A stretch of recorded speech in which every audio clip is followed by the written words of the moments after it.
aim my Mark V laser cannon at a flying armored police assault vehicle and blow a hole clean through the engine block, sending it spiraling to the ground amidst an earth-shaking explosion, when I suddenly stop and think, maybe I should have done something different with my life.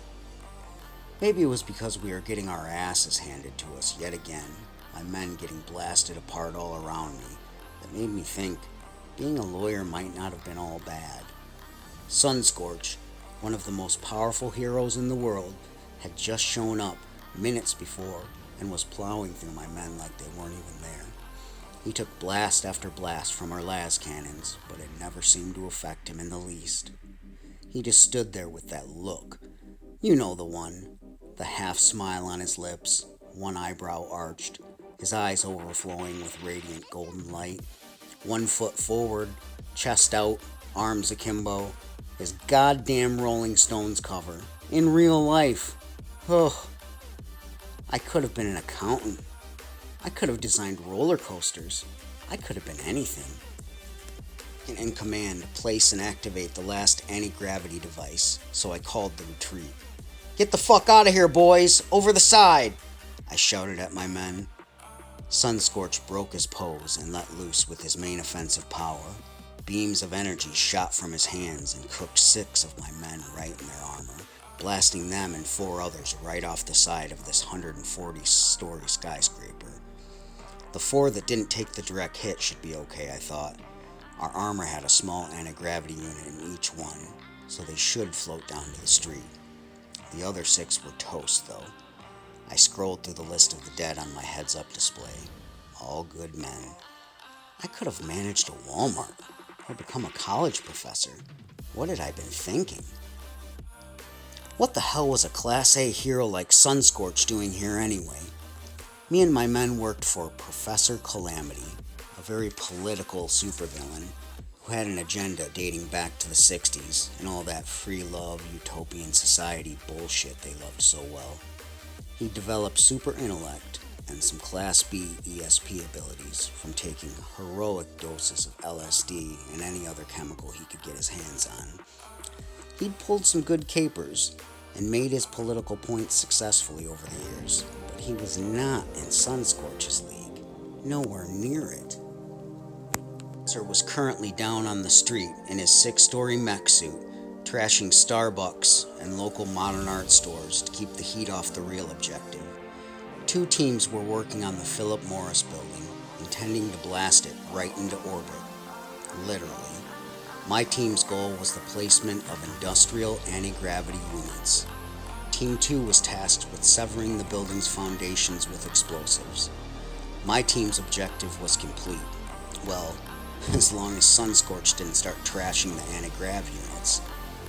See, I'm a smart and dedicated guy. I could have been anything. Maybe even a governor. Maybe even a garbage man. I felt the building shudder as I organized my men over the side and the hell away from Sunscorch. This, I knew, meant the other team had severed the foundation. Now it was a double race from death. Death by alien hero, or by taking a ride on a tobacco baron's soon-to-be orbiting building. 2 minutes and this sucker was off. Really though, why was Sunscorch here? Captain USA wouldn't have been a surprise, or maybe Lone Wolf or the Law Brigade, but goddamn Sunscorch? We should have been beneath his notice.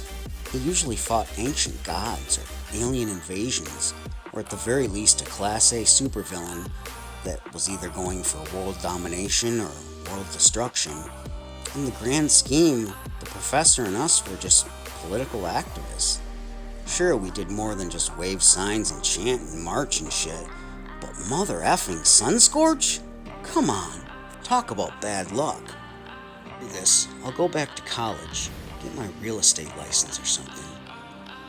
Most of my men make it off the building without being blasted to kingdom come by that prick alien Adonis, and I find myself the last man standing. Sunscorch lands right in front of me before I can make my exit, and I know I'm fucked. He's only 2 feet away, looking right at me.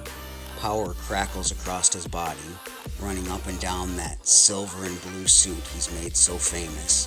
the double SS on his chest, so iconoclastic, there isn't a place on earth it isn't known. My knees start to shake. This is the man that traveled God only knows how many light years, as a baby, to Earth. The last of his race, fueled by our stupid yellow sun.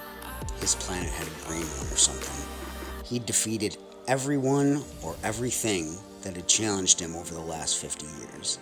He'd saved the Earth from unspeakable threats so many times it was silly, and he still didn't look a day over 24. He had to be at least 65 by now.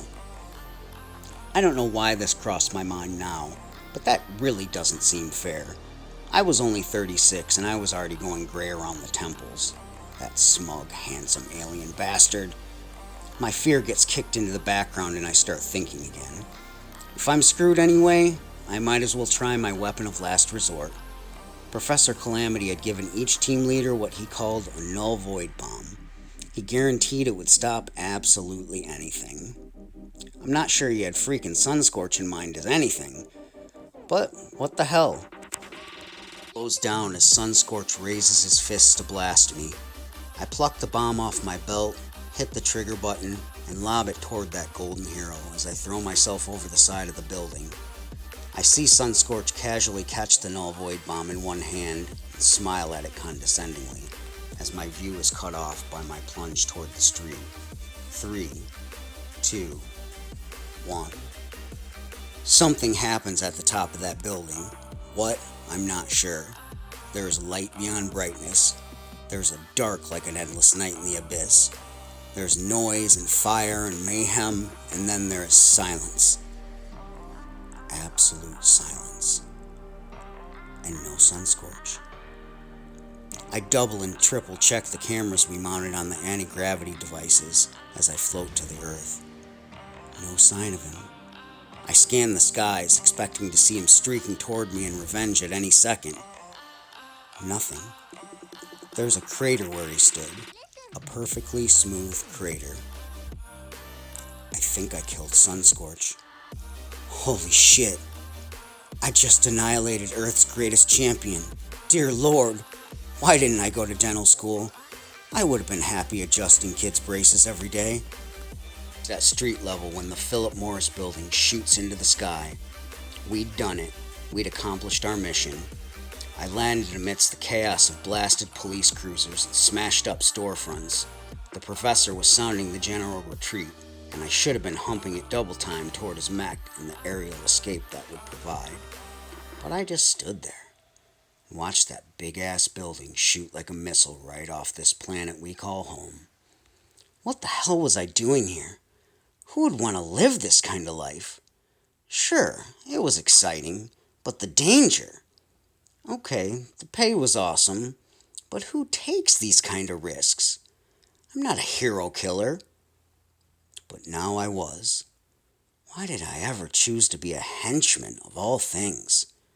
Then I remembered. Hit me like a punch to the forehead. The reason.